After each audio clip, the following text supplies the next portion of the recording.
Olá, está no ar o Alerj Debate. Hoje nós vamos falar sobre a Lapa. Aqui no estúdio eu converso com o deputado João Pedro e com Perfeito Fortuna, ator, diretor e produtor cultural. Perfeito, são 239 anos de Lapa. Como é que está o bairro?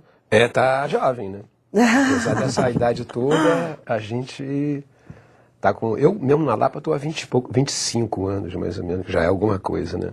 Mas a Lapa tá atualíssima, né? É uma tradição muito grande. A gente tem uma responsabilidade grande, né? De estar num lugar que tem a história que tem, né? Que tem a diversão do Rio de Janeiro, assim, o frescor do Rio de Janeiro, né? A malandragem, a identidade do Rio de Janeiro. Quer dizer, é um orgulho muito grande, deve ser para o Rio de Janeiro ter a Lapa, né? Porque é um lugar onde a pessoa se sente mais carioca, onde o jeito de convivência, que é uma tradição do Rio de Janeiro, a convivência, as diferenças, o respeito, a diversidade, ali está manifesta, né? O lugar do Rio de Janeiro que mais tem isso é a Lapa. E eu me sinto orgulhoso porque eu sou um dos responsáveis por isso. Desde a década de 50, a Lapa já começa ali a formar a sua história cultural, a sua identidade cultural, a questão da boemia. Enfim, você que já desenvolveu vários projetos ali no bairro, o que você acha que a Lapa tem? Por que a Lapa foi eleita desde muito cedo, assim, esse ponto de desenvolvimento cultural?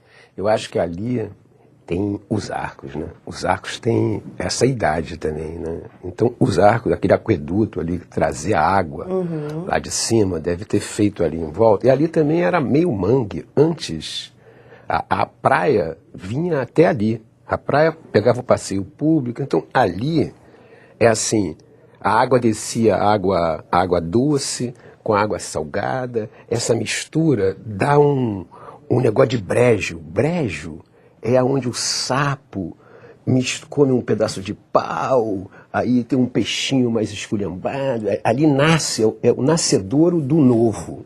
Então, da natureza, assim, mistura um bichinho, um girino sei lá, com um jacarezinho e nasce uma coisa nova. Então é um lugar de nascer, né? É, dessa mistura da água salgada com água doce, terra. Então, a natureza dali, embaixo por exemplo, o Teatro Municipal, a mesma fundição embaixo é água. Quando Rio de chove, Janeiro tinha muito sobe a água. No centro do Rio de Janeiro. E enche, porque é isso. Ali embaixo já é meio...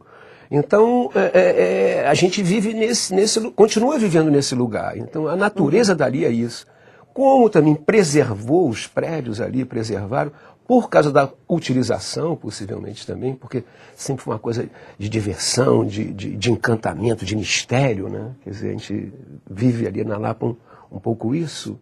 Então, acho que preservou a arquitetura. Preservando a arquitetura, a cidade foi para Copacabana, né? O outro lado desenvolveu com prédios ali. A Lapa ficou aquela lua, né? O sol é a Avenida Rio Branco, né? De dia. E o noturno é a Lapa, ali com os bares. Né? Bem poético. Deputado, o que o senhor achou dessa explicação poética? Fantástica, como sempre, perfeita. Retrata muito bem, nas palavras, o sentimento, enfim, que tem uma origem na história da Lapa, tem origem o que a gente vê hoje na Lapa, que teve esse período a cidade teve olhos para outros lados, para Copacabana, Ipanema, para a Barra da Tijuca atualmente, mas a Lapa resgata de uma forma muito importante e com a cara do Rio de Janeiro, que é um diferencial da nossa cidade para outras cidades. Enfim, a beleza de ser carioca, a beleza de conviver num espaço como a Lapa, de diversidade cultural, é aquela malemolência do carioca, retratada tão bem pelo Chico Buarque na ópera do Malandro. Enfim, eu acho que nesses últimos anos a gente teve aí não só do ponto de vista cultural, mas do ponto de vista também arquitetônico, de reocupação dos espaços públicos e privados. Quantos casarões ali estavam abandonados, sem uso, perfeito, que a gente pode ter ali desenvolvimento. É um exemplo claro que a parceria do poder público não atrapalhando, tentando ajudar, setor privado entendendo, até empreendimento imobiliário, perfeito. A gente teve ali investimentos importantes.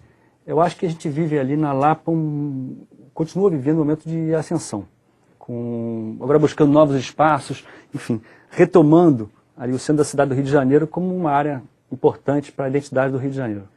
Vocês falaram um pouquinho sobre um esquecimento, digamos, uma hora os olhos da cidade estavam voltados mais para a Zona Sul, para a Barra, enfim, a década de 80, somente em 1984, no decreto do Corredor Cultural, isso foi o primeiro passo, realmente, efetivamente, para a Lapa voltar a ser o que era e ser mais, se desenvolver?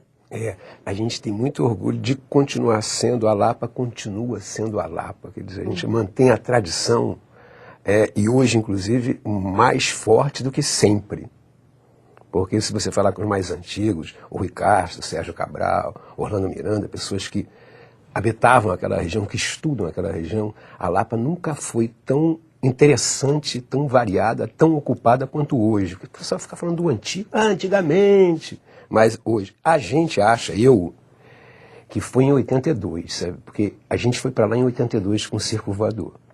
Uhum. E ali, onde está o Circo Voador hoje, a gente chamava um lugar de escroquer, ficava um monte. Escroquer era um apelido dos mendigos que a gente achava. Ficava o pessoal deitado ali, era escuro, era um terreno baldio, dos dois lados. A Praça dos Arcos, tem um lado do circo, que era um terreno baldio, e o outro lado também, porque não tinha aquele calçamento. Quem fez aquilo foi Augusto Ivan, que fez aquela praça, que botou aquela... Ali era terra, era um terreno baldio. E a gente ocupou aquilo ali, assim, meio sem saber, nem sabia direito. Era um lugar vazio que tinha, que a gente pediu, nos deram. E aí começou o Circo Voador, né? E o Circo Voador foi um marco, né? Foi um marco no chamar a atenção para aquela região, né? Porque começou uma região que não era valorizada, quer dizer, os terrenos eram pequenos, não eram caros, não era tão ocupada. A gente começou a chamar a atenção para ali e desde que o circo foi o marco do desenvolvimento. Toda a música nova, os jovens, tudo começou ali. A gente chama o comício, né? Comício de tudo, né? Recomeçou tudo ali, né? Com essa nossa entrada ali na Lapa. A gente vai para um breve intervalo e volta já já, não sai daí não.